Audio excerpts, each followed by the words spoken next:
Welcome, I'm Alfred Poor, editor of Health Tech Insider, and I'm here at the Digital Health Summit Studios at CES 2020.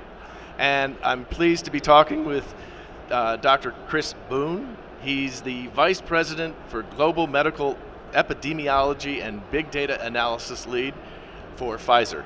So I had to read that. It was too long for me to keep in my head. That's totally fine. So we've talked a little bit already, and so I understand that you're not so much on the clinical trial side, but sort of the big thought leader, where is all this data leading us? So tell me a little more about the kinds of problems that you're dealing with at Pfizer.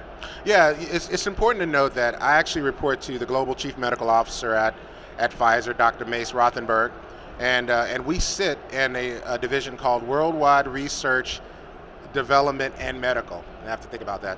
And really under Mace's remit, he's really focused on medical safety, medical benefit, medical effectiveness, and a number of other areas that all fall under his remit. But my group specifically is focused on the utilization of big data to really articulate or really identify the medical benefit and risk of our therapies. So there are two kinds of ways of approaching big data problems. One is you know what kind of answer you're looking for, and you go see if you can find it in the data, but then the other approach is, we've got all this data, what can it tell us that we don't know already? Do you do both, one more than the other? Yeah, I think you have to approach it with both. I mean, on one hand, we certainly want to use the data that's already available to better understand where our therapies are having the greatest benefit and what those populations look like. But you also want to be able to identify certain medicines if there are what we call off-label indications of those therapies being used. That means using them for something other than what they were originally intended. Using them for something yeah, that's exactly right. And then you want to go back and do potentially a clinical trial or clinical study on that particular indication. So you do find that in some cases, there is some prospective data collection, which means there is not much data out there on that particular question, or there is data made available that we want to go back and do some sort of exploratory analysis. Can you give me an example of one of the surprises that's turned up from your work? Oh man, I mean, you think of Viagra as the most famous. There you go. Tell the story.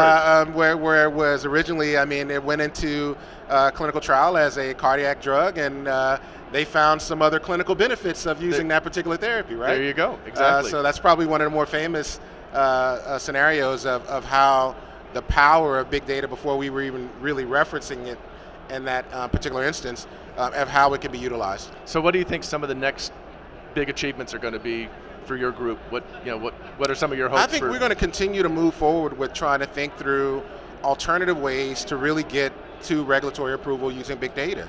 I think if we can reimagine what clinical discovery and clinical trials look like using big data, I think that the world is our oyster. Excellent. Yeah. Well, that's wonderful. Thank you so much for your time, Chris. All right, thanks. And again, I'm Alfred Poor, editor of Health Tech Insider. I'm at the Digital Health Summit Studios here at CES 2020. Thanks for watching.